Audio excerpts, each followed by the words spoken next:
This episode of the Good Friends, Better Enemies podcast is dedicated to the memory of Pat Patterson.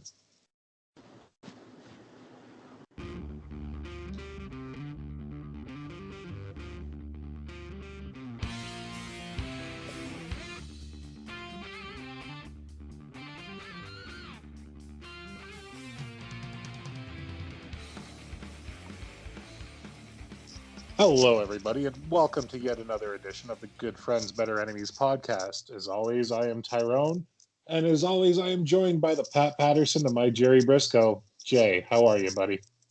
I'm doing excellent, thank you. How are you doing, buddy? I'm doing all right. We got quite a bit of snow up here today, but it is winter, so it happens. Yeah, absolutely. I'm in the festive spirit myself. We put up the tree this weekend, and that's looking really beautiful. And treating myself to a delicious vodka, pear-flavored vodka Moscow Mule here. So I am feeling very, very festive indeed. I didn't realize that a pear-flavored vodka Moscow Mule meant Christmas this time, but all right, cool. Good on you, bud. Absolutely. Well, pears and Christmas, you know. Yeah, I guess so. I just kind of associate pears with summertime. That's always how I've looked at it. That's fair. I just figure partridge in a pear tree, right? I see the correlation that you're making there, and it makes sense now. How's your week been, though? I feel like we haven't chatted much this week. Yeah, it's been a busy one for both of us. Everything's good, all things considered. I mean, we're still here in this craziness that is 2020. So I'm very much looking forward to putting 2020 in the rearview mirror for a multitude of reasons. There's been a lot of great things that have happened too, but I think on a worldwide scale, easy for me to say, I think that we're all just anxiously waiting for us to get back to some semblance of normalcy. So that's where I'm at. That's the thing. That's the thing. So many people are saying we can't wait for 2020 to be over. 2021 is going to be the best year. 2021's in what? 2-ish weeks, 2.5 weeks, and nothing's going to change right away. I hate to be the Grinch on that one, but guys, if you really think that all of a sudden the clock's going to strike midnight on January 1st and everything's going to go back to normal, you got some things to learn, bud. No, I'm not saying that. I just think that the promise of what's to come in the next year is what people are sort of gravitating towards right now, especially with the announcement of some vaccines and things of that nature. So I'm optimistic, but I will say that, as I said, there was some wonderful thing. I mean, I met my girlfriend in 2020, so that was a great thing for me. I mean, it changed my life in so many ways, so I'm very thankful for that. I got to look at the positives as well as the negatives, so... And I know that you're busy at work. You've got quite the onslaught of things going on right now, trying to navigate this pandemic with being in the restaurant business. So I know that you've been quite busy. So, yeah, we haven't talked much, but we're here to talk about something very, very enjoyable, at least from my part this week, which is In Your House, It's Time. Now, we all know that I'm a big mark for the new generation era. So I was particularly excited to cover this one with you, pal. Well, that makes one of us, because goddamn, I don't care about the Attitude Era or the New Generation Era, because this was kind of the hybrid of both. It was really that era where it was kind of riding into one. Yeah. And it wasn't my cup of tea. It wasn't a bad show by any stretch of the means, but it just wasn't for me for a lot of it.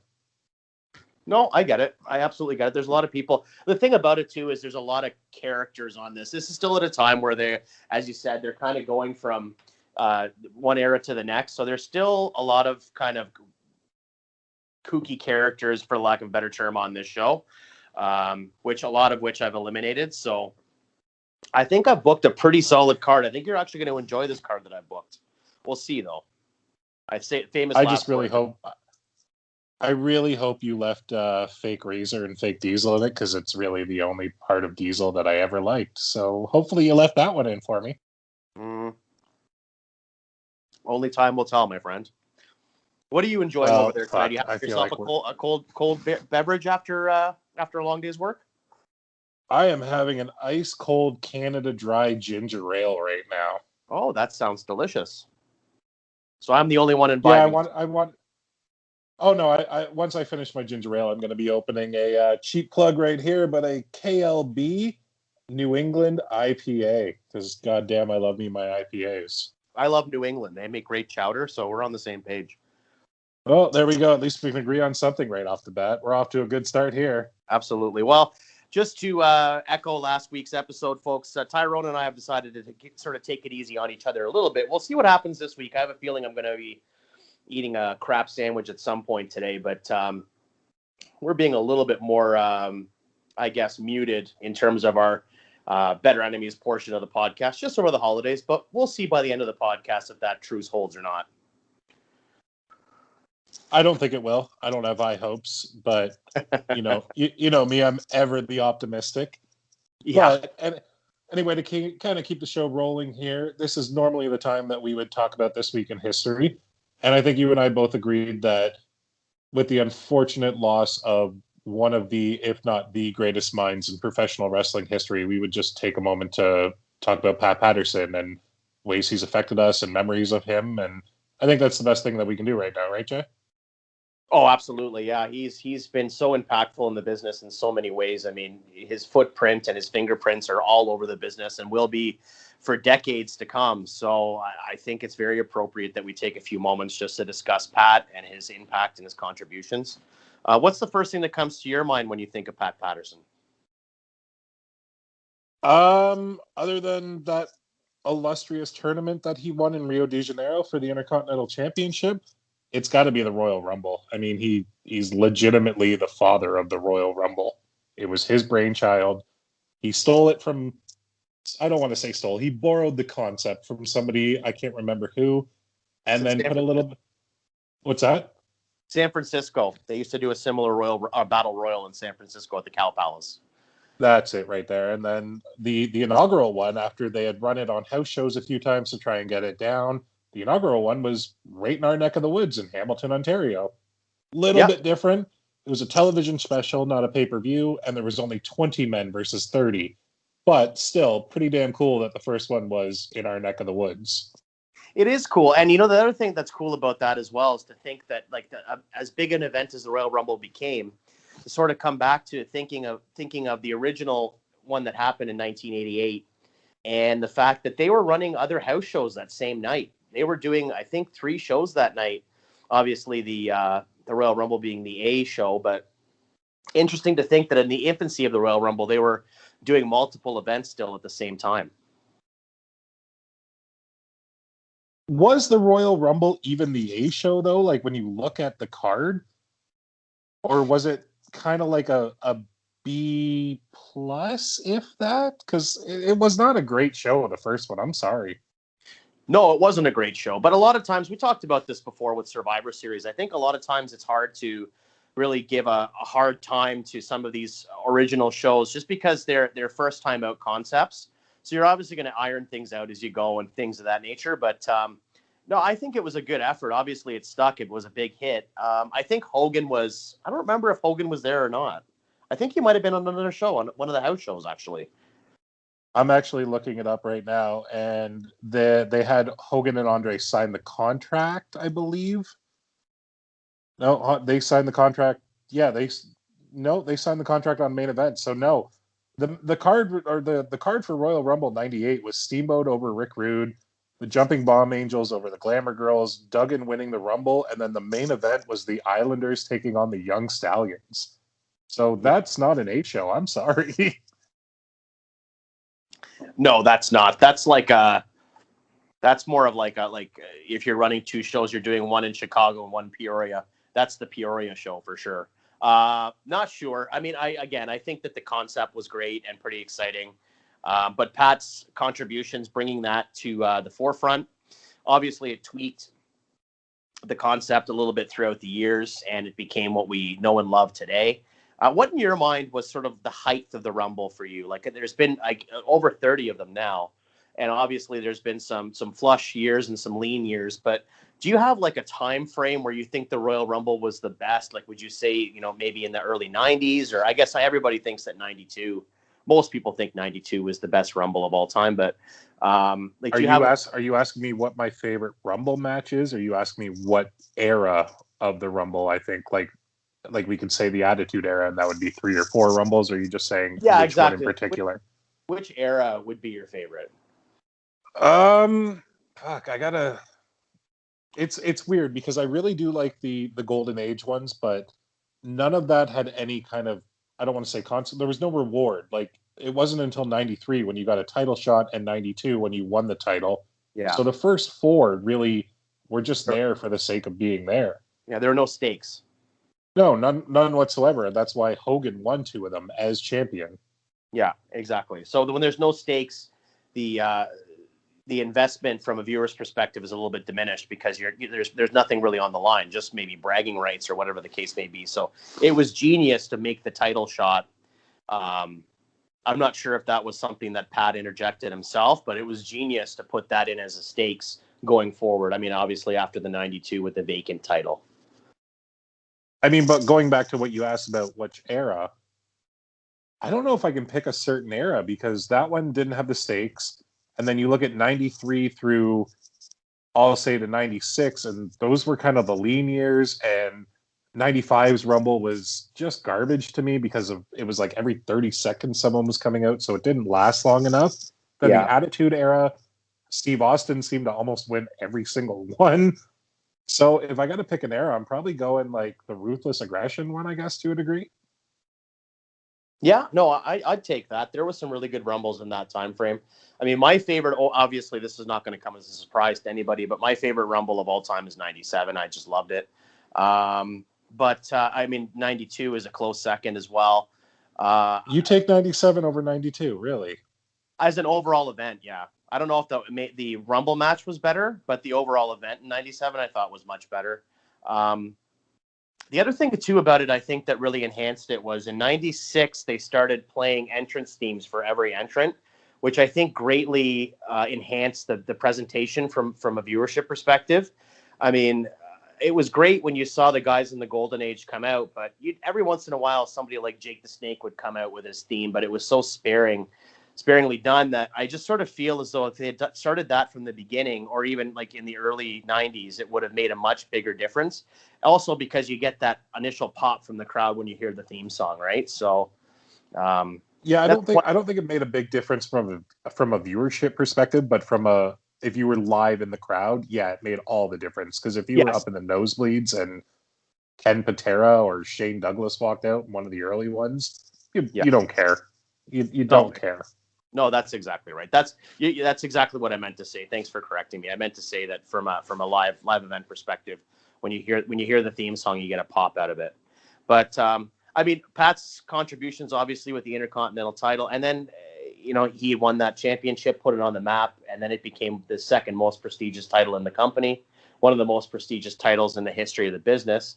And then of course, his work with so many people behind the scenes. I mean, if you watch the Wrestling with Shadows documentary, you see behind the scenes footage of Pat helping Brett and some of the other members of the Hart Foundation, as well as the opposing team for the Canadian Stampede event. They were talking about putting together the finish of the match and this kind of stuff. So he was known as one of the best finish men in the history of the business as well. And it's so interesting to get that peek behind the curtain and be able to see him, in all of his glory doing that right there in front of your eyes. Is there any other memories that you can think of though, or any things that his contributions have meant to you, or are you just going to stick with the Rumble and the finish? I think the Rumble and the finish, and then of course, I guess, to a lesser degree, the Stooges stuff in the Attitude Era, but I'll always think of him as the Rumble guy for me. I'm really glad you brought up the Stooges because it was so dumb but so great at the exact same time. Like when they would come out to Real American and ham it up on stage, it was fantastic. It was meant to be tongue-in-cheek, and they did it so perfectly. Yeah, that's right. I remember their finishing move was a figure four to Boston Crab. I think Pat threw on the Boston Crab, and Jerry Briscoe threw on the figure four. And they had a couple of matches with the Mean Street Posse and stuff like that. Yeah, it was just great stuff for sure. And then of course you had moments where they were more serious in nature when Vince turned face, and the McMahon family was in jeopardy from the Undertaker's Ministry of Darkness. You saw Pat and Jerry kind of being really, really loyal to Vince and sort of more of a serious tone in their characters. I thought that they just played anything you threw at them, they could play off great. I mean, even that bra and panties, lingerie, strip fight, or whatever it was at King of the Ring 2000, where they were both dressed It in was dress. it was an evening gown match, Jay. Nothing slutty about that. Just a bunch of beautiful older women out in their evening gown. That's fair. I will give you that. That's absolutely it was like going to Club Med. Jesus Christ, I can't believe you just said that. Any more Pat memories you got for us, or? That about covers it for me. I'm just thankful that he was a part of the business. I'm so thankful that he contributed in the way that he did, and I'm so thankful that he came up with that Royal Rumble concept. It's been something that we as fans have always been so appreciative of, and I'm just so thankful that he was there at a time when the business really needed a creative mind like his. So, unless you have anything else, I'll say cheers to Pat Patterson, and we'll see you around. I can't believe I forgot to tell you this, but do you know who I got a text from, and you know who's talking about us right now? Who's that? Nobody is talking about us. Well played, my friend. Well, we're not gonna be able to hit that any higher than you just did. That was very well played, my friend. Well, let's get into this show right here, which, to make one more quote, it is banana. It certainly is. But we are talking about, as Jay said at the beginning of the show, we are talking about In Your House, It's Time, which emanated on December 15th, 1996 from, of all places, not somewhere you think of a wrestling show to be, but West Palm Beach, Florida, at the West Palm Beach Auditorium with a great attendance of just over 5,000 people, because this was the highlight of the company, right, Jay? Well, it was a fun show, and I got to tell you, just from the aesthetics point of view, I liked that building. It had a big kind of almost dome-like roof on it. I really liked that. The acoustics in that building were great. I enjoyed watching the show.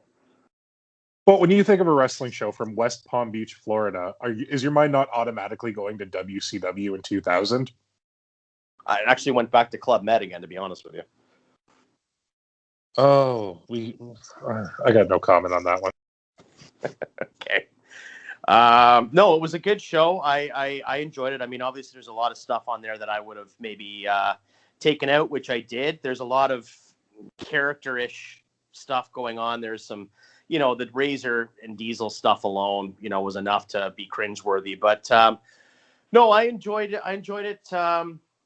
Now, with the company at the time, we had just come off the Survivor Series 1996 with Shawn Michaels losing the title to Sid in Madison Square Garden. It also marked the return of Bret Hart facing Steve Austin in his first match since WrestleMania 12. The company was going through a period of transition. We had just had a very, very controversial segment on Monday Night Raw with Pillman's Got a Gun, with Steve Austin breaking into Brian Pillman's home. That was very, very controversial, and in fact, got a lot of negative press, both mainstream and from the USA Network. And we're also in the infancy of the WWF on cyberspace, WWF on AOL. Their website was starting as well at that time. So a lot of transitional things. It was a really transitional time for the company. You and I have both talked about how much we love Survivor Series 1996. We both agree it's the best Survivor Series ever.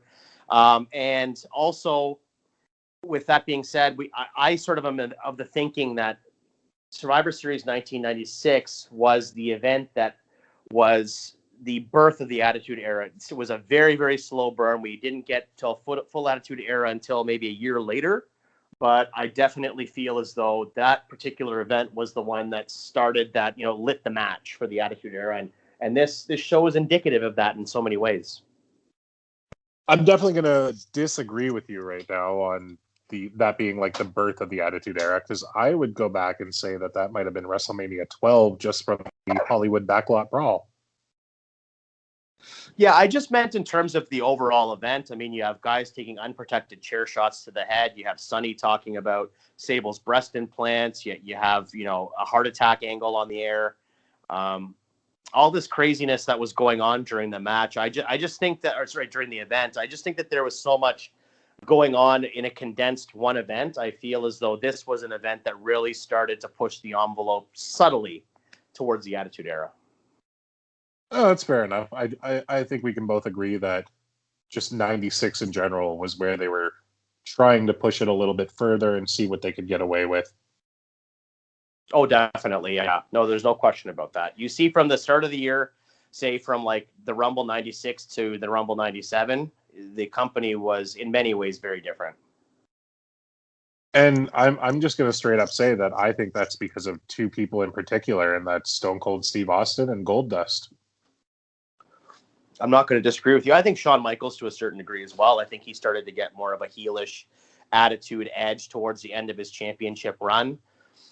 But definitely Steve Austin was adding to that. He was already starting to, say some colorful things that you'd never heard before on Raw, even in the summer of 1996. And then of course you had the more risque stuff with the Sunny and Sable, shoots in Raw magazine where you saw them in lingerie and things of that nature. So it was slowly pushing that envelope, but definitely, and Goldust, without question, Goldust starting back in late 95 and then coming through the summer of 96, he was doing some very, very controversial stuff, especially with Ahmed Johnson going into the King of the Ring when he did the mouth-to-mouth resuscitation angle and all that kind of stuff. So no, without question. And of course you can't also, you also have to take into consideration that Jake the Snake and Jerry Lawler stuff talking about alcoholism. So they were definitely pushing some stuff that they'd never done before.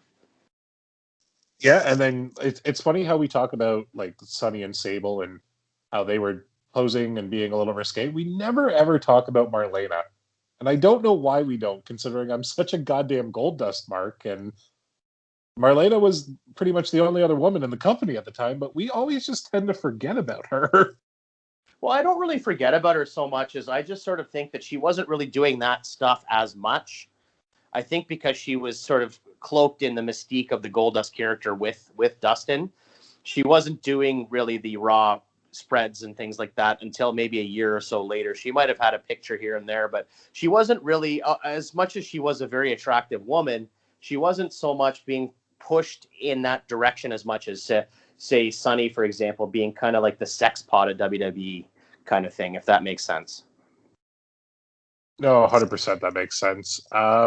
All right, well, do you want to just jump on into this right now, and we can see what you got, and you can make this show a lot better for me? Absolutely, let's do it. All right, well, we're going to start it off on the free-for-all. We got Rocky Maivia, a.k.a. The Rock, a.k.a. Dwayne Johnson, a.k.a. so many other a.k.a.s, defeating Salvatore Sincere, who for some reason had Jim Cornette with him. I don't remember that being a pairing at all. Do you? Not at all. I think it might have been a thing that they were trying to push, that Jim Cornette was angling to be Rocky's manager, if I'm not mistaken. That might have been what was going on at the time. Right, because they were doing that whole storyline, and then Sonny tried, and then that ended. And yeah, there's a lot that I don't really remember from this era. But did you rebook this one, Jay? Is it still Rocky Maivia defeating Salvatore Sincere? In fact, it is not. I switched it to Billy Gunn versus Bart Gunn.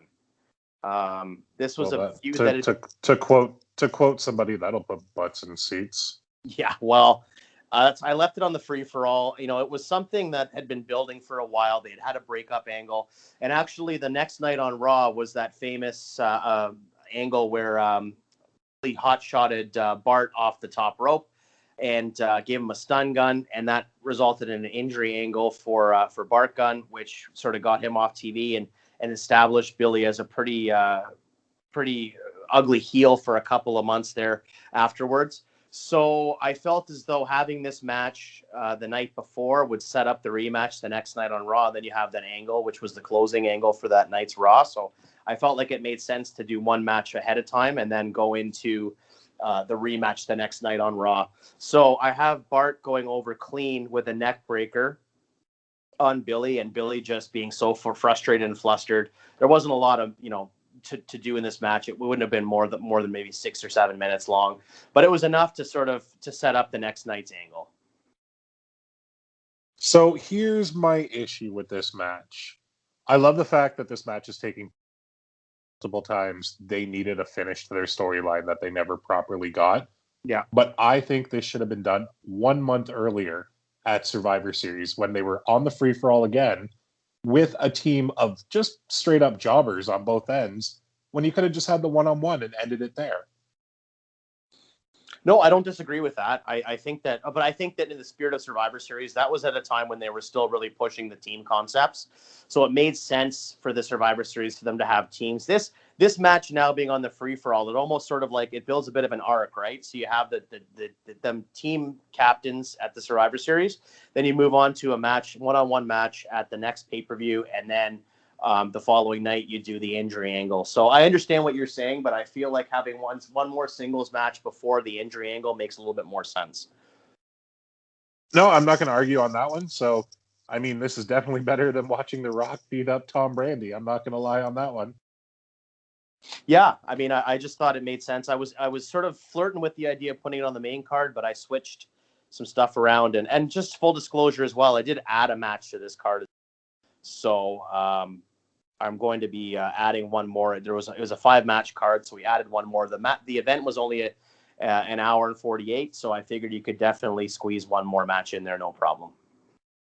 Can we just take a second and think about the good old days when a pay-per-view was only an hour and 48 minutes, not 4.5 goddamn hours? Because my God, I long for those days. Oh, it was great, and especially with events like this. Like, I understand that the new generation era and even the Attitude Era isn't really your wheelhouse or your favorite era, but for me as a fan, being such a big mark for this era, I felt so satiated afterwards. Like, I watched it last night, and it went off the air, and I'm like, yeah, I'm good. I don't want any more. I didn't need any less. Like, it was like the Three Little Bears. I was just absolutely perfect. I was Goldilocks with this one. Really good analogy, and sadly one that I use on my regular day-to-day life. So I completely understand what you're talking about. I've never heard you. That's because I don't talk to you very often. That's fair. We actually all right. What were you going to say? We actually what? We actually hate each other off air. Fucking despise each other, but it's fine. No, it's fine. All right, let's move into the actual main card. So we're going to start this pay-per-view off with, you always want to start the pay-per-view off with a barn burner, something to get people amped up. So what says that more than Flash Funk beating Leaf Cassidy? What do you got for me, Jay? I have The Rock, Rocky Maivia, well, just Rocky Maivia at this time, going one-on-one with Nation member Crush. Okay. I see a little bit of foreshadowing and potentially what you're doing here, but break it down for me because I need to know how this one goes, if I'm going to like it or not, because right now I don't hate it, but I don't like it. Well, Crush was one of the last two guys remaining in the team for the Survivor Series 1996, the month previous, that The Rock beat to go over and win the match and be the sole survivor on the team. So you have a sort of a rematch of sorts, but you also have Rocky Maivia go over clean with a shoulder breaker, but then you have the Nation completely demolish the Rocky Maivia right after the match. They all just gang up on him and beat the crap out of him. And then Ahmed Johnson runs out with his 2x4, and he helps clear the ring, and you have Ahmed and Rock left standing. And that sets up the, they've already had this angle going for a long time with Farouk and Ahmed Johnson. So that sets up the next month's Royal Rumble match between Farouk and Ahmed. And it makes sense to sort of put all these angles together. You also get a clean win over a Nation member who is, very well established in the company. And The Rock, gets the jetpack put on him. I think it makes more sense to showcase The Rock on pay-per-view than it does showcase Flash Funk. I mean, Flash Funk was new as well. But I think that they had a lot more invested in Rocky Maivia at the time, so it made more sense to put him on the card than Flash Funk for me. Okay, I have a couple of things to say on this one. First, I have a question. Sure. Was Crush in the Nation by this point already, or was it still just Farouk and PG-13? No, he was in it by now. Okay, so that I didn't realize that. That was weird to me that only a month into building into that whole group with the Nation of Domination, you're already adding a white man to it. But whatever, it's the Fed. Secondly, I take a lot of issue with you saying that The Rock deserves to be showcased more than Flash Funk because Too Cold Scorpio was established. The company knew what he could do, whereas, to quote Jim Ross, The Rock was blue chip. Yes, he was the blue chipper in the company, and they had all these things and high hopes for him, but he couldn't really work at the time. Like, he was only a couple of months away from removed from being Flex Kavana. And I'd rather see Flash Funk than The Rock personally at this time. No, I can't disagree with what you're saying, but at the same token, for me, the reason I put Dwayne, I was going to say Dwayne Johnson. Well, that's who he is, but Rocky Maivia. I think that the company saw more in Rocky Maivia long term at this point than they saw in Flash Funk. I don't think that they ever thought that Flash Funk was going to main event WrestleMania. I don't know that they thought that about Dwayne Johnson either at this point, but I definitely think that with the lineage, especially the way that they booked him winning the match at Survivor Series, they obviously saw big things for him. And I think that I'm not saying that he was a better worker than Flash Funk at this point by any stretch, but I definitely think that it made more sense to showcase somebody that you have long-term big ideas for potentially than Flash Funk, who you can put into spots and he's gonna be just fine because of that, exactly that reason. He was a new character on WWF at the time, but he was an established guy. So people who were fans of the business knew who he was and knew what he was capable of. And I guess playing off of that too, where you said that The Rock was the sole survivor of his team, Flash Funk wasn't on his team a month earlier. It was the only match that didn't really have a winner because it just ended in the whole schmoz finish. So, yeah, I guess I get what you're saying here. I'll accept it. You get this one. Check for you. Well, thank you very much. I appreciate it. All right, well, up next, we have Owen Hart and the British Bulldog. For those of you who don't know, this is Jay's favorite tag team ever. No bullshit. Taking on Fake Diesel and Fake Razor Ramon, a.k.a. somebody who played Fake Razor whose name is slipping me right now, and Dr. Isaac Yankem, DDS. What do you got for me? It was Rick Bogner, right. Yeah. What do you got for me, bro? Okay, so this one I've got the tag team championships. I have Bulldog and Owen defending against Doug Furnas and Phil LaFawn. And we're going to go to a 20-minute time limit draw, which is actually going to set up a best of 7 tournament that's going to culminate at the Royal Rumble. So we're going to have a best of 7 series with Bulldog and Owen versus Furnas and LaFawn. And then that's going to culminate at the Rumble with LaFawn and Furnas winning the tag titles. I absolutely love this. I couldn't have rebooked this any better. I know at the beginning of the show I said you better left Fake Diesel and Fake Razor on, but for Furnas and LaFawn, I'll take it. And just knowing the clinic that these four could put on, my God, I wish I could see this. Yeah, I knew that you'd love this. That's why I was very optimistic that you'd be a fan of it. I know that you're a big fan of the Furnas and LaFawn tag team. And of course, these four guys in the ring, as you said, be an absolute barn burner. I love the idea as well of going to a time limit draw. You never see it, even back then. I mean, you saw it more in like the late 80s, mid to late 80s, especially in Crockett. But you didn't see time limit draws hardly ever in the WWF or the WWE. So I thought that this was kind of a fun finish. I know it kind of is a screwy finish because it's a pay-per-view, but it's a lot of the matches on this card are setting up to the Rumble. This is sort of a stopgap pay-per-view between Survivor Series and Royal Rumble.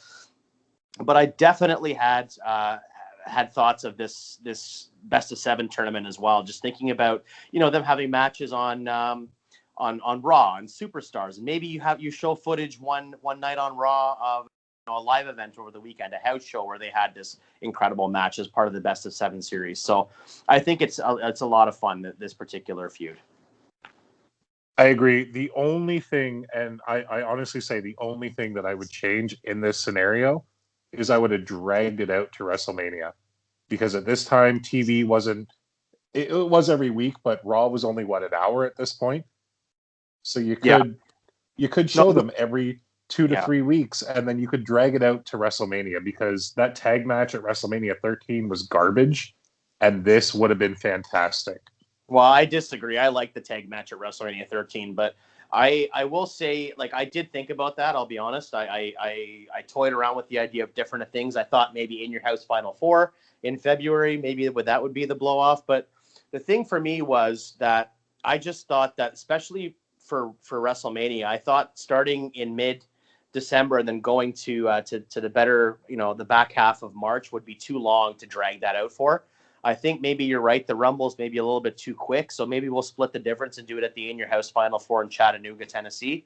That might make more sense. But no, I did definitely like the idea as well of showcasing maybe some house show footage as well. it's exciting sometimes for fans on television to see what's been going on in the live events and stuff like that. So split the It's difference. true. As a kid, I definitely remember as a kid watching, like, I think it was Superstars, and I believe it was the Steiners and Money Inc. And there was a title change on a house show, and they showed the clip, and it blew my damn mind. Yeah. So I agree. Cool. I love that aspect. Ooh, okay, well, we're going to move on to the next one then, because fuck, that was perfect. What else can we do on that one? So next up, we have the Intercontinental Championship being defended. Mark Marrow challenging Hunter Hearst Helmsley. I hope you change this one. That's all I'm going to say. Well, we have the Intercontinental Champion Hunter Hearst Helmsley defending against Goldust. And so we had Goldust doing a pseudo. Yes! This makes me so goddamn happy right now. I know. I knew it would. This is more booking for Tyrone than it is for anything else this week. I'm literally just going to shut the hell up right now and let you describe how perfect this match is going to be. Well, basically what's happened here is that Goldust has started a pseudo face turn here. Within the last few weeks, he'd been starting to be cheered a little bit more by the crowd, becoming a little bit more of a character baby face. And Hunter Hearst Helmsley had been kind of making eyes with Marlena, or rather sort of had eyes on Marlena, had designs on her. So this feud would sort of heat up at the Royal Rumble 1997 in, WWF canon right now. And then it would go on to have a match at WrestleMania 13 as well. But what I did was do this match as an Intercontinental Championship match. And you're not going to like this, Tyrone, but I had Hunter Hearst Helmsley go over clean. He went over with a pedigree, but that was after he kissed Marlena, who was standing on the ring apron. And Goldust was distracted by trying to console her. Triple H hits the pedigree. And then the next month at the Royal Rumble, we do a rematch.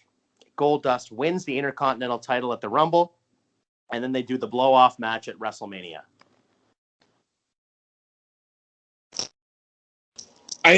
I'm never happy when Goldust loses, but knowing your long-term booking, yeah, I'm okay with that. This is great. You're doing really good so far this week, little buddy, and I'm happy for you. Well, thanks so much. I so appreciate it. The only thing I'm a little bit disappointed about is the ice in my drink is all gone, so I might have to go get some more soon.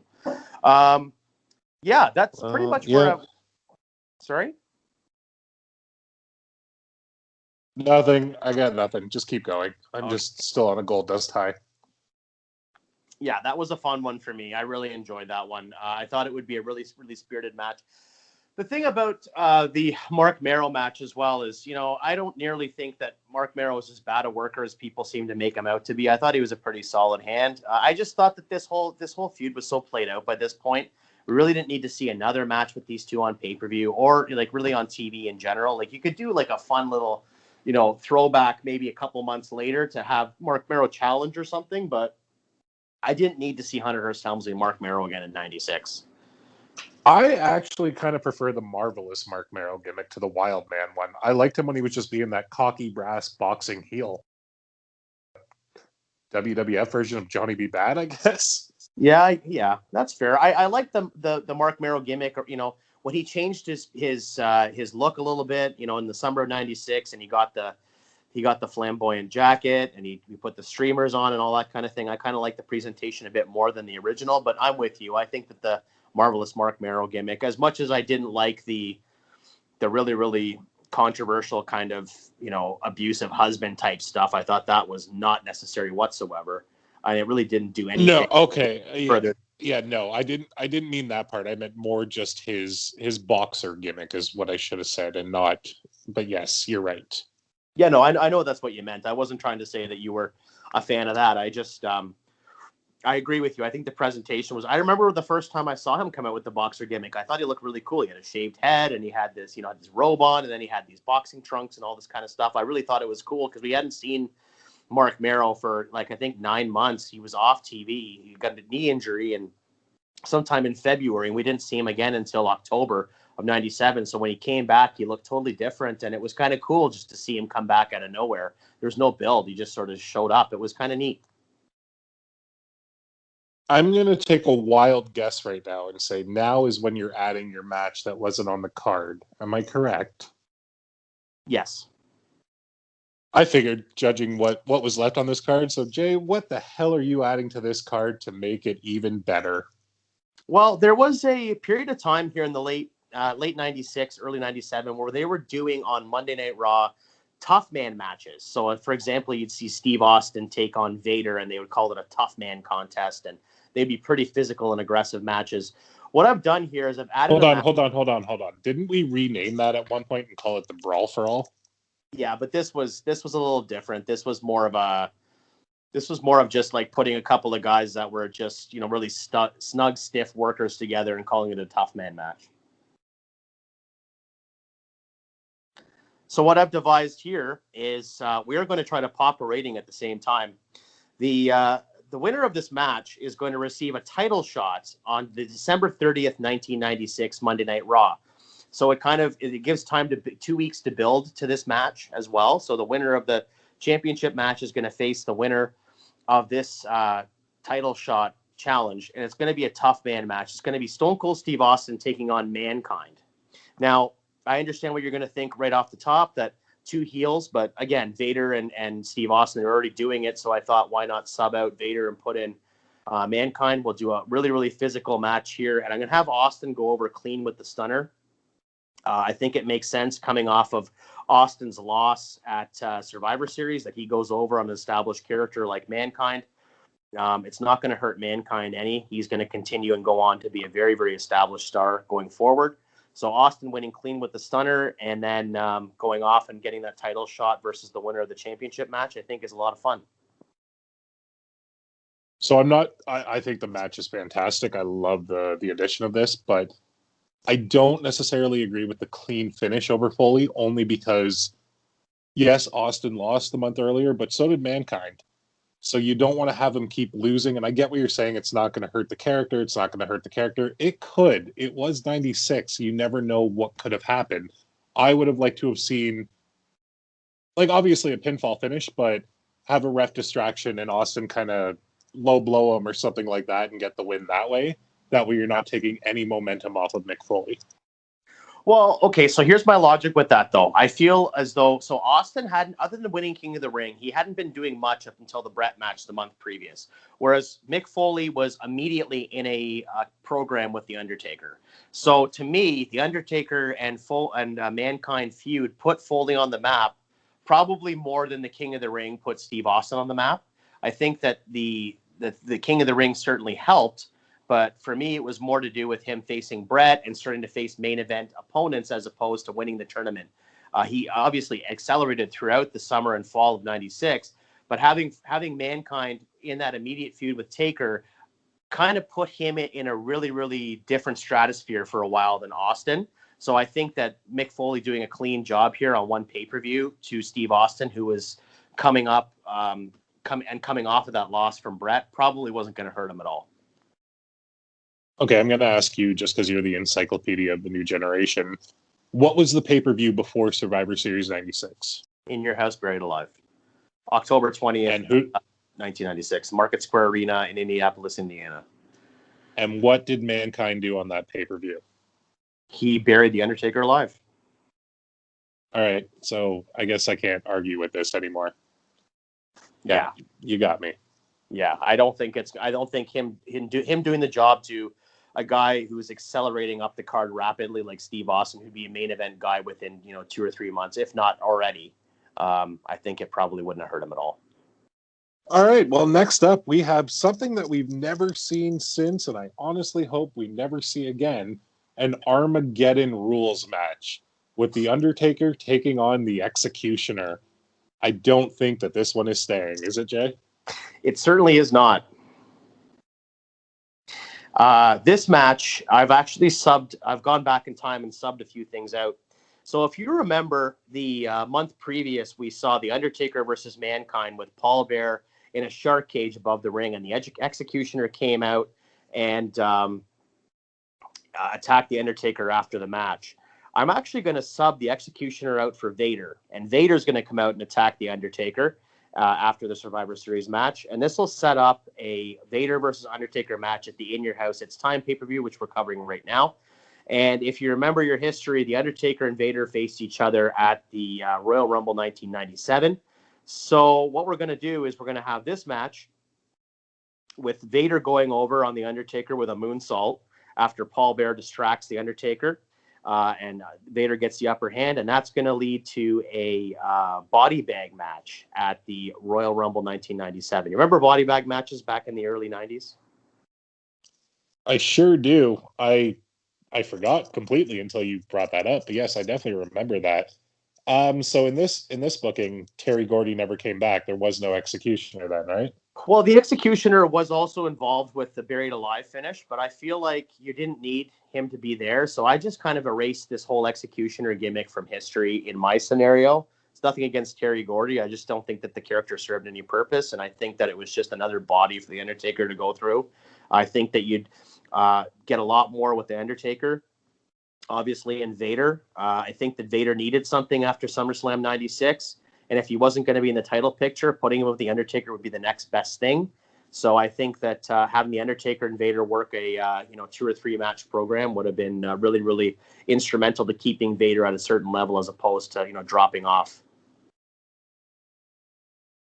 I mean, in my mind, this is an in-your-house pay-per-view in '96. So for the most part, a lot of the matches were kind of throwaway or good work rate, but not necessarily building a lot of storylines. So I like that you're actually building the storylines in this one. You're doing a lot better than the Fed did at this time. So good on you, bud. Yeah, we're agreeing a lot tonight. Yeah, but I have a feeling that's about to stop right now because our main event of the evening here is Psycho Sid defending the title against Bret Hart.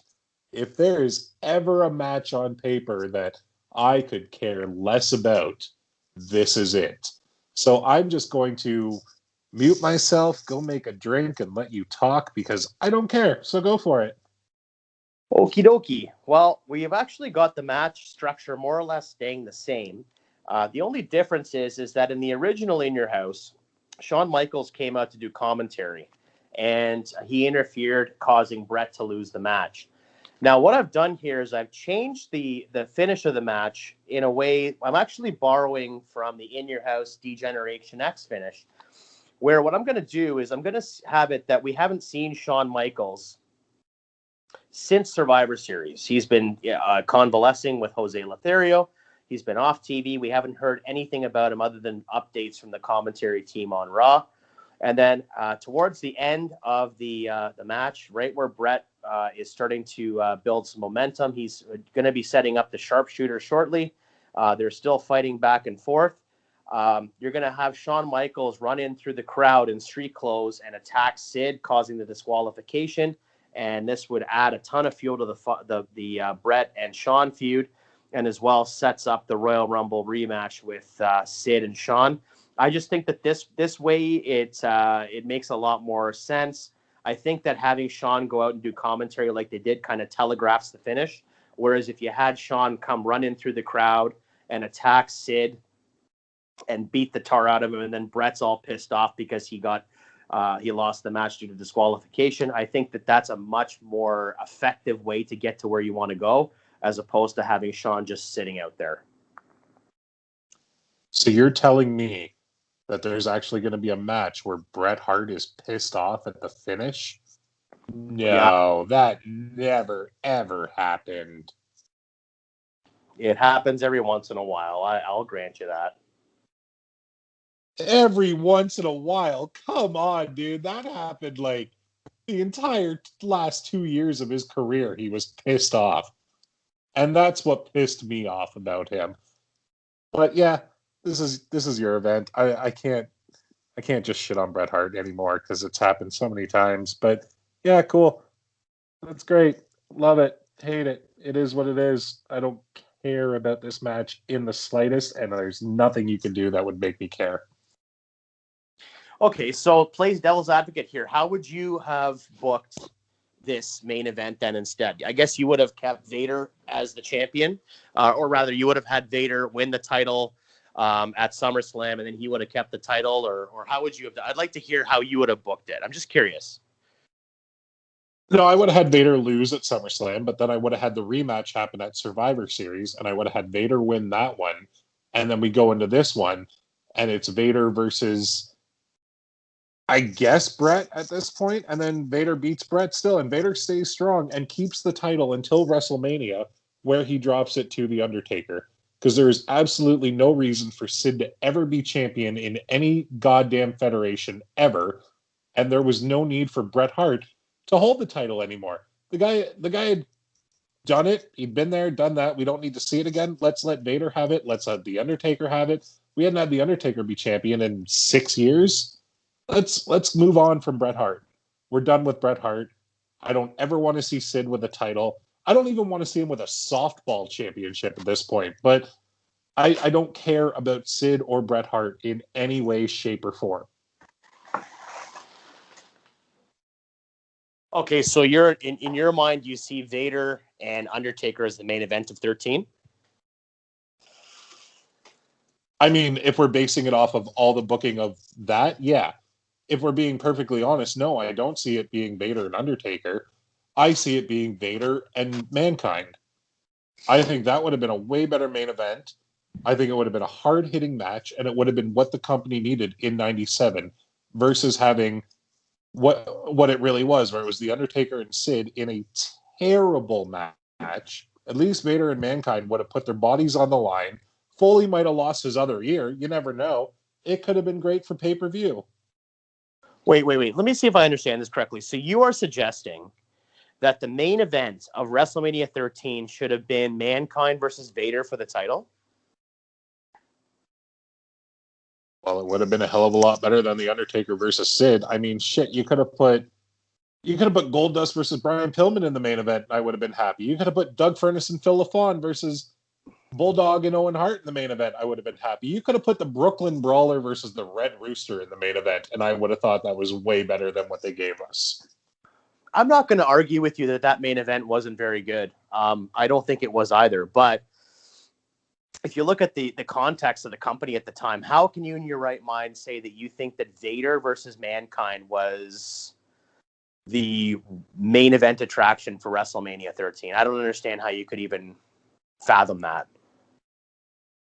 Because we weren't going to get... I can't see Sid in a main event of a WrestleMania. I don't know how the hell he did it twice, let alone ever. And let's be real, we weren't going to get Bret and Shawn again because it just wasn't going to happen. They kept trying. It wasn't going to happen. That would have been a great match to have, and then you could have had Shawn win again and shut Bret Hart up for good, hopefully. Oh, God. But Bret probably would have politicked and gotten the belt back, and then we would have gone down to Survivor Series. Screwjob still happens. Bret still leaves a crybaby bitch, and that's about it.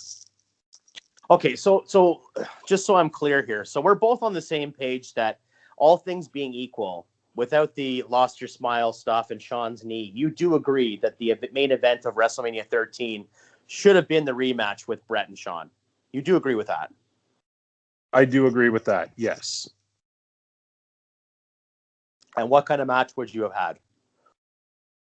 Not an Iron Man match, because I think the Iron Man gimmick is the worst thing ever. Because what's the point in watching for an hour when you can really only watch the last 30 seconds and know what's going to happen? See, I think it should have been a Texas. I would have.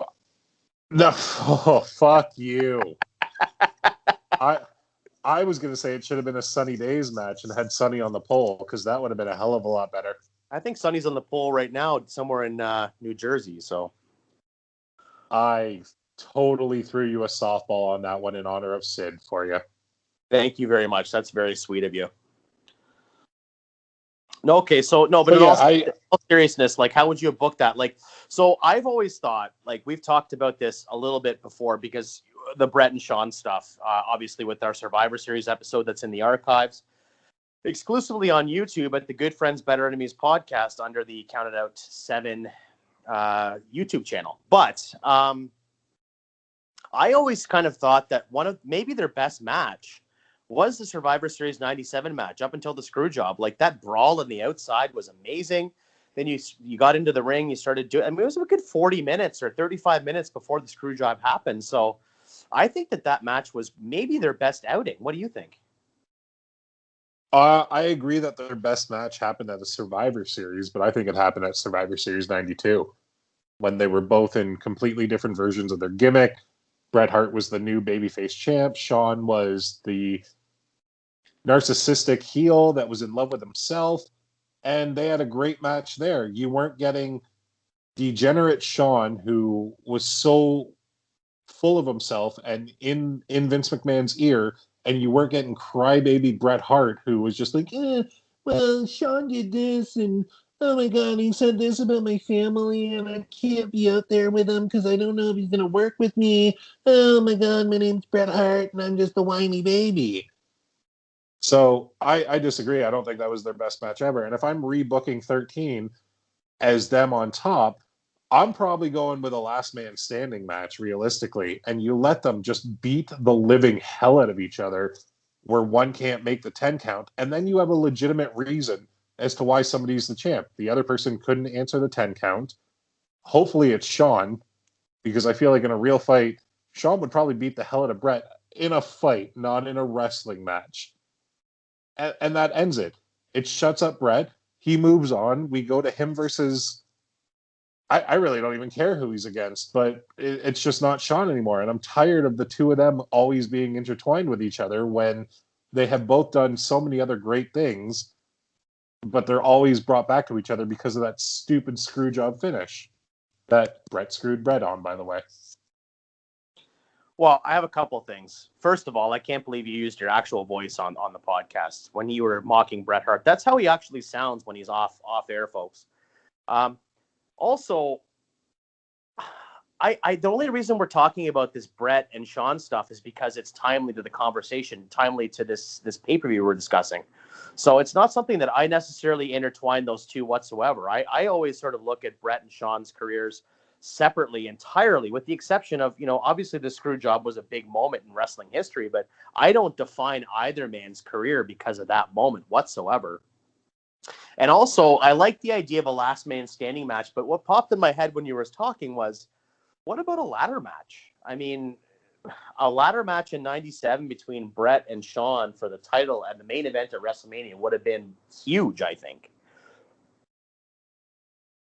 I don't like the idea of the main event of WrestleMania being a ladder match, no matter who the participants are, but that's just me. I like the idea of being one fall to a finish or just a fight, hence the last man standing. I don't want them to have to climb a ladder, because you got to figure, by the end of WrestleMania, most people are exhausted. They don't have it in them anymore, so just let them beat the hell out of each other until one man can't get up anymore. You don't have to climb the ladder. You don't have to pretend like it's taking you 20 minutes to climb one rung because you're so damn tired. Nah, just do the last man standing. That's it. Or an I Quit match. Well, I agree with you to an extent. I agree with you to an extent with the fan fatigue and things of that nature, but I don't think that was the case in 96 or 97. I think that you're probably getting typically paid, like even WrestleMania was probably a shade under 3 hours. It was probably 2:55. So I don't think that you're having fan fatigue by the 3 hour mark. I mean, nowadays when you have an 8 hour WrestleMania, that's quite different. But I don't know that I would necessarily see fan fatigue for a ladder match in the main event. Now, I do agree with you in this sense that I always prefer to have the main event of WrestleMania be a one-on-one match. I've always preferred that. There's been a few exceptions that I've enjoyed, but I think it should be one-on-one for the title, the most prestigious title in wrestling. So I feel as though it makes a lot of sense to have that one-on-one match. Maybe it doesn't need a stip. The last man standing isn't a bad idea, in all honesty. I know we're not rebooking WrestleMania 13 tonight, obviously, but I'm just curious your thoughts. Let's say, hypothetically, we get Bret and Sean in whatever kind of stip match we get for 13. Then you're taking away one of the greatest WrestleMania matches, maybe one of the greatest wrestling matches in history with Bret Hart and Steve Austin, the submission match. In your mind, where do you put Steve Austin on this card if Bret and Sean end up having a match for the title? Ending the streak before it was even a streak. You have him going over on Taker, right? There's really nothing else you can do at that point unless you put him with Owen, which would make no sense because we're already past that point. I guess you could put him with Bull. At that point, we're before that point. Oh shit! I guess we're right. Then yeah, you could put him with Owen, or you could put him with even Bulldog and have him kind of keep beating up people in the Hart family. They're not all attached with each other yet, but you keep going over different Harts, and then you build up again to Brett, and then you have that legendary Brett and Steve match at SummerSlam. That way, Steve doesn't break his neck, and we still get that match. Yeah, I don't hate that. I like the idea of just having that match at SummerSlam. I mean, if you're able to have that exact same match for a title at SummerSlam and do the swap, then I like that a lot. I don't know if I'd want to see Austin face either Owen or Bulldog at WrestleMania. I'm grasping at straws right now. I'm trying to think of who you could have Austin face at Mania, and you're right. It's hard. I mean, you know what would actually be really cool? I just thought of this just as I was saying the words. What about if you did like a match with Austin versus Terry Funk? I see where you're going, but no. Like at this point, Terry Funk was middle-aged and crazy. He was middle-aged and crazy for the last 10 years by this point, but he was also a 90 legend. Still go at that time. I get well, but could he really still go? Like he could go in the ECW arena when he had a whole bunch of smoke and mirrors around him and they were doing a whole bunch of crazy stunts. Like the man could do some moves, but I'm not putting Terry Funk in a WrestleMania match with Steve Austin. Terry Funk has had what, 2 WrestleMania matches? One of them is completely unmemorable tag match from WrestleMania 2, and the other one was a dumpster fire at 14. And it was literally in a dumpster. Yep. Play on words, bud. That's what I'm here for. You certainly are. Goldust would be an interesting choice, I guess. I always sort of thought that, I know we're kind of getting off topic here, but I always sort of thought that, like Austin, for example, when he won the title in '98 over Shawn, I always thought that in his first title run, he should have had a program, even if it was a month program, with Goldust. I always thought that would have been an amazing program. I mean, you had the 2 months with Dude Love and then Kane and then Taker and all that kind of stuff, but I always thought that you could have found some time to put Goldust in there too. Again, off topic right now, but if we're talking about that Austin title run, Austin versus Dude Love was the worst feud in the history of professional wrestling. 0. And it should never have happened. No way. I'm sorry, but that's how I feel. I would rather watch John Cena versus Kevin Federline than watch the Stone Cold versus Dude Love feud because it was just garbage. I hated every second of it.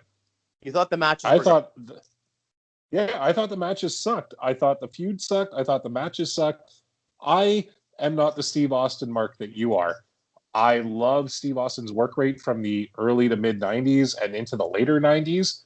But once he became Stone Cold, his matches stopped being about wrestling and started being about his attitude, which is great. That was what the character was.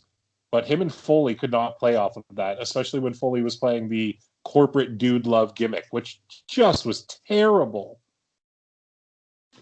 No, I'm not going to argue with that. I think that the actual execution of some of this angle was not great, but I thought that the matches were outstanding. The one at Unforgiven was quite good, and then of course I thought that go back and watch that Over the Edge match with Austin and Dude Love. It was, if I'm not mistaken, it was May 31st, 1998 in Milwaukee, Wisconsin. It was an outstanding match. It was a lot of plunder for sure, but they were fighting on top of cars and all this kind of stuff. It was a very physical match. I think that you should go back and watch that one. Yeah, maybe one day over Christmas. But going back to what you said, though, too, about who you put Austin with at Mania 13, I just pulled up the roster for 97, and there's an interesting thing here. What if Ken Shamrock didn't come in as the referee for that match, but Ken Shamrock came in as somebody who was coming in to shut up Steve Austin and beat him up, and then Austin beat him? That's it. That's the match. That's it. That's it. Exactly. Because Shamrock, I don't know if you know this. That's fantastic there. Yeah, absolutely. And I don't know if you know this, but Shamrock was a worker before he got into UFC. So he was trained. He already knew how to work as a professional wrestler. So it wasn't like he needed to, he wasn't going to stink the joint out with his matches either. So I think that you're right. That might be it right there. You swap out Brett for Shamrock. But then again, Austin's going to do the job to Shamrock, right? Obviously. Oh, So I wouldn't have that. I would have Austin going over and then, but making Shamrock look strong. Kind of like, I know you're not the most up to date with a lot of current product, but kind of like how they're making Pat McAfee look lately, where the guy hasn't won a match, but hell, he is putting on some serious clinics with Adam Cole of all people. no, I've I seen feel them. like that's what you do with him, Yeah. and then you make Shamrock look strong. Austin wins. Come out the next night on Raw.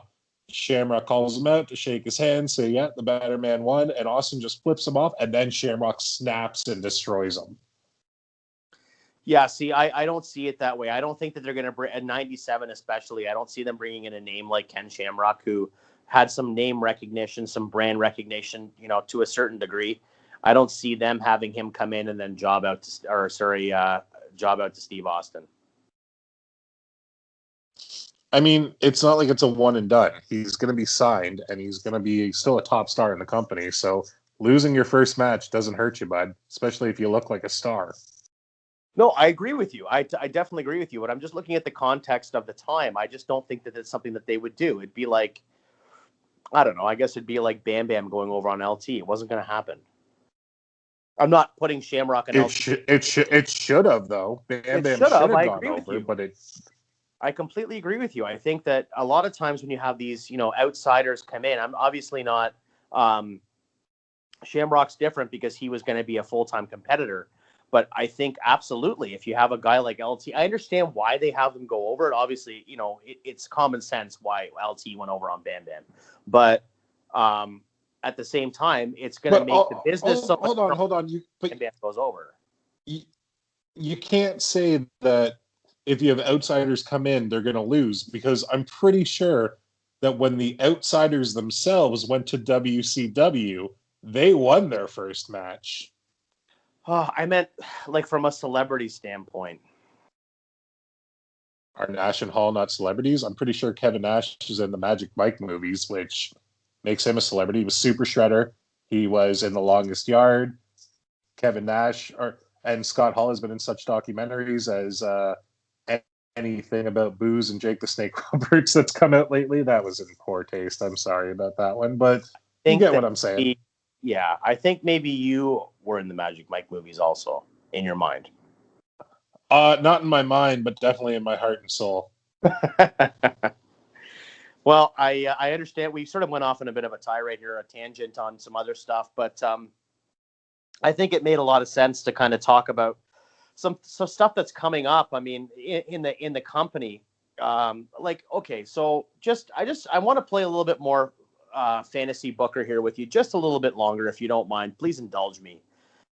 So 97, you have the Rumble, you have the return with Shawn and Sid. So in your mind, Sid never wins the title. Vader holds on to it. Vader drops it at. Did you say Vader drops it at Survivor Series or he drops it at Rumble? I said Vader drops it at Mania to Mankind, but then we went back to the whole Brett and Shawn thing. So I guess he's got to drop it at the Rumble to somebody. So you said you would have had it as Shawn still goes over at SummerSlam, and then Vader wins it at Survivor Series from Shawn. So would you have had the Shawn Vader return at Rumble? Is that what would you have done? No, I probably would have had Brett beat Vader at the Rumble just so Shawn could beat Brett at Mania. Oh, okay. I want Shawn to go over at Mania, and I want him kind of winning the title just so it's almost the same as a year before, but the roles are almost reversed. Like Shawn is kind of the cockier.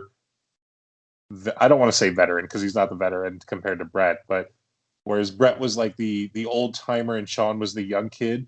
Now Shawn's got a bit of the old timer in him too, so he's coming on strong.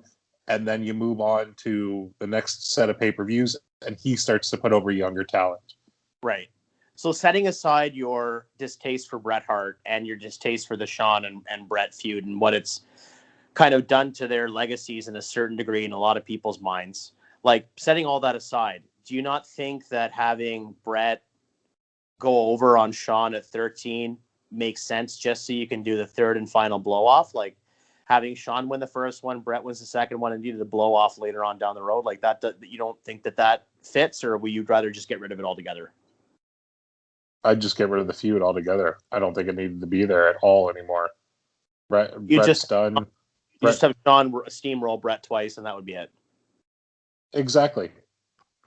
And that's not even because of my hatred of Brett. That's just because I don't want to see the third match. I don't want to see the screw job happen. Whether or not it means Bret Hart stays around forever, or it means that he still leaves on his own accord. I just don't want to see the screw job happen. I don't want to be talking about it 23 plus years later. Like, it's just one of those things that I never want to see happen. Yeah, fair enough. I'll give you that. I'll definitely give you that. So, last question before, like, with this fantasy booking stuff. Do you think with WrestleMania 14, for example, when Austin wins the title, had the screw job not happened, do you think it would have been more, less, or the same level of impact had Austin beat Brett for the title at 14 instead of Shawn because of their history? Shawn and Austin had very little history compared to Brett and Austin. So do you think that having Austin and Brett at 14 would have been good had the screw job not happened, or no? Absolutely. Because you look at the main event of 14 with Shawn and Austin, it wasn't about Shawn and Austin. It was about Austin and Tyson. Exactly. Shawn was just the bit player, whereas if it were Brett, you wouldn't have needed Tyson. You could have still got him just because publicity and things like that. But yeah, that would have been a hell of a lot better, and it would have made Austin a bigger star than he already was, which was crazy to think of how big he would go on to be. But yeah, that would have been a lot better. Yeah, I tend to think so as well. I mean, the match itself for WrestleMania 14 wasn't bad. I mean, obviously Shawn was pretty banged up. His back was horribly injured, but I still thought the match was good. In terms of having Brett stay in the company and then, do the honors for Steve, and then having Brett go on and do something else afterwards, like you said, put over younger talent, I think would have made sense. It would have been in the main event picture. I never would have diminished him back down to Intercontinental or something like that. But no, I think I don't know. It's hard to say. It's all revisionist history, right? But I think it's suffice to say that for the most part, with this In Your House It's Time pay-per-view, you've been pretty satisfied with the booking. Yeah, I mean, you give me Bulldog and Owen against LaFon and Furnace on a 20-minute time limit, and you gave me Goldust and Triple H. I can't be mad here. Well, plus I gave you Vader going up against The Undertaker and putting Vader in a spot where, if he wasn't going to be in the title picture, this is the next best thing, being up against Taker in a program, right? So I gave you Vader. Yeah, you made a December In Your House almost throwaway pay-per-view more like a Big Four, and I appreciate that. Yeah, I tried to. So no, it was a lot of fun for me. I mean, that this is my wheelhouse, so it takes a little bit less, not less time. I was talking to Tyler from the Good Friends, Better Enemies podcast last night while I was booking this, and saying I was having a hard time booking it. And he was saying to me that, why would it be hard for you? This is your era. How would this be hard for you to rebook? And I said, it's more about honoring the era and holding true to the era than just completely blowing it up and then just sort of putting it back together again with no continuity. So sometimes these can be hard, especially if it's an era that you hold near and dear to your heart. It can sometimes be hard to give it the justice it deserves. But with that being said, you are booking next week, my friend. Oh God, what am I doing from either 2006 or some stupid Christmas theme? What do you got for me? Just give it to me. Fuck, just tell me. I got a good one for you. I like, in the spirit of Christmas, the spirit of the holiday season, I gave you a good one. It's a fun little card. I watched it last night. It is the United Kingdom exclusive only pay-per-view on Sky Box Office. It is Capital Carnage 1998. And the main event is a fatal four-way between Stone Cold Steve Austin, Kane, Mankind, and The Undertaker, with Vinnie Jones as the special guest enforcer. So it's a fun little match, fun little event. I think you'll have fun with this one. It's almost like The Condemned, but almost 10 years earlier with Vinnie Jones and Steve Austin. You can't go wrong there. That's exactly right. The mind-blowing thing is I actually remember this event because I weirdly have a soft spot for UK-only pay-per-views. All the insurrections, the rebellions, Me too. had them all on VHS and DVD, had the global warming from Australia. I always enjoyed these ones. One night. But One Night Stand, was it One Night Stand? Is that what it was called? One Or night One only. Night Only? Yeah. Well, yeah, that was where Bulldog lost to Sean, and it was a complete Yeah. bullshit match. But After he dedicated the match to his sister who had cancer. yeah, real good job by the company there. But the weird thing about this one, about Capital Carnage, is that Fatal 4-Way wasn't even the goddamn title match. No, it was not. It was That- the title match was between a newly minted Corporate Rock versus X-Pac. XPAC. And I'll tell you right now, Jay, next time we're talking next week, that's not going to be the title match. Spoiler alert. There's no X-Pac title match. For sure, it'll be Jeff Jarrett.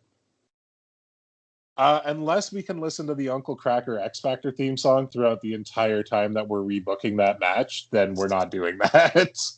Okay, fair enough. I will take that. I'm very much looking forward to that. I think I know that you're not that big of a fan of the Attitude Era, and I'm not. I'm not trying to throw you something that you don't like, but I just thought it'd be a fun one, especially because I know that you love the UK exclusive pay-per-views. And definitely, there's so much star power on this card that I thought it'd be a really fun one to rebook, especially with some of the guys that would go on to be bigger stars in the Attitude Era. So, Jay, you realize you gave me Val Venus versus Goldust, right? I sure do. Yeah. Oh, Merry Christmas to me. This is awesome. Maybe you remove the miscarriage angle on this one. Well, yeah, that's the thing about the English only pay-per-views, or not English, the British only ones, is where they did also adhere to storylines. They also really didn't to a degree. Like, you just got matches thrown in there because they knew that's what the crowd wanted to see.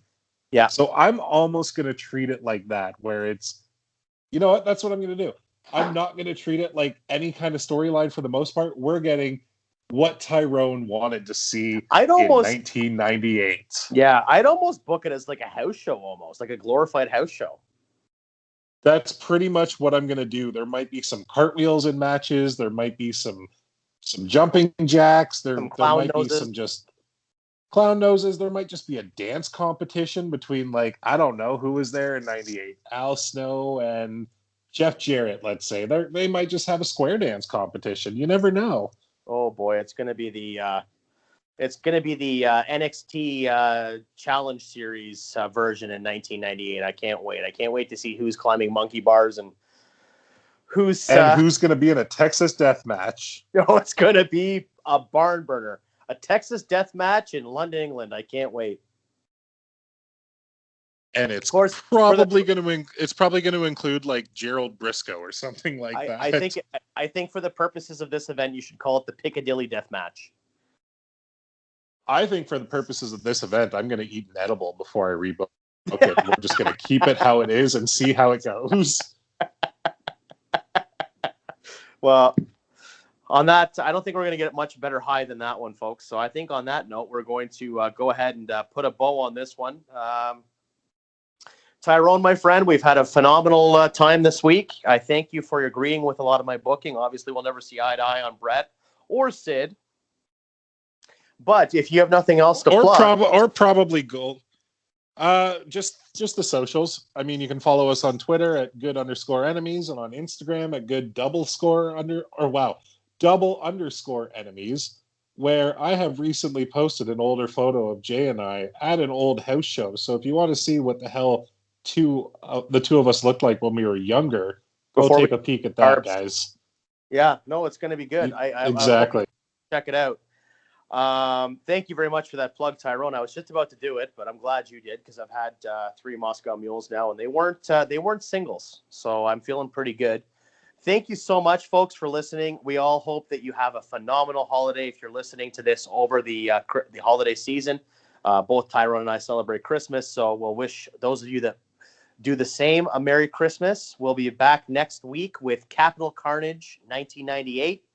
And for myself and Tyrone, You've been listening to the Good Friends, Better Enemies podcast. Bye.